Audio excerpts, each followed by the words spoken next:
President Aquino is in Indonesia to attend the two-day Bali Democracy Forum. The president will co-chair the forum with Indonesian President Susilo Bambang Yudhoyono. The annual forum aims to foster regional and international cooperation in peace and democracy. The chief executive left for Bali at about 5 o'clock this afternoon. Rocky Ignacio with the details. President Aquino is off to Bali, Indonesia to co-chair the 7th Bali Democracy Forum or BDF. The president this afternoon on board Philippine Airline Flight PR001. In his departure statement, the president described the visit as symbolizing the enhanced relationship of the Philippines with other ASEAN economies to ensure vibrant democracy in the Asia-Pacific. The president will be conferred the Bintang Republic Indonesia Adipuma or the Star of the Republic of Indonesia, the highest award given to any individual in recognition to their significant contributions to integrity, viability, and greatness of Indonesia. Malinaw po sa akin na ang karangalang ito ay hindi lamang pakilala sa mga nagawa ko bilang individual, kundi pati na rin sa kolektibong pakikilahok ng bawat disente Pilipino upang isulong ang demokrasya. Sagisag din po ito ng mahaba at matibay nating pakikipag-ugnayan sa Indonesia. Mula pa noong panahon ng kolonyalismo, ang mamamayan ng Pilipinas at Indonesia ay nagpakita na ng pagtutulungan, pagdadamayan at pagkakaisa.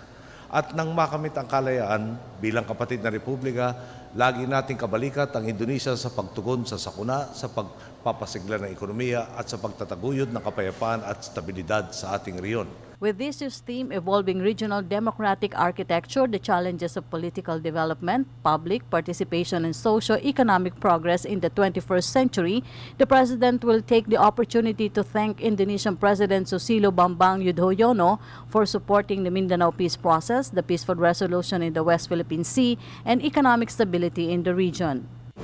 Gagamitin rin natin ang pagkakataong ito upang magbigay pugay at magpasalamat kay Pangulong Yudhoyono.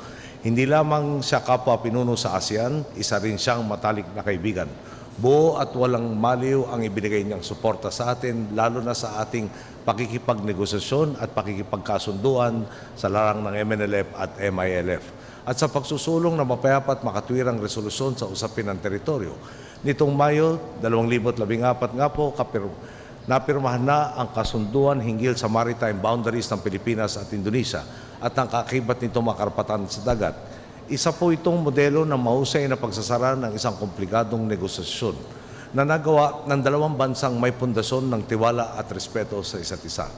Pagdating naman sa usapin ng South China Sea, kasama natin si Pangulong Yudhoyono sa pagigiit na ang pamamayani ng batas ang pinakamapayapa at produktibong batayan ng pagresolba sa ating pagkakaunawaan.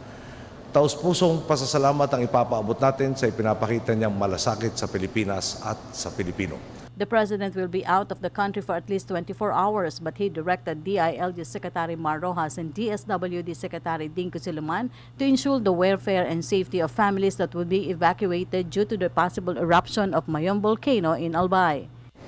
Makakaasa po kayo na kahit nasa labas ng bansa ay patuloy tayong nakatutok sa kalagayan ng ating mga kababayan, lalo na sa mga pamilyang kinakailangan ilikas dahil sa nakaambang pagputok ng Bulkang Mayon. Nagbigay na po ako ng direktiba kina Secretary Mar Rojas, Dinko Siluman at iba pa na gawin ang kinakailangang koordinasyon upang matugunan ang pangangailangan ng ating mga kababayan.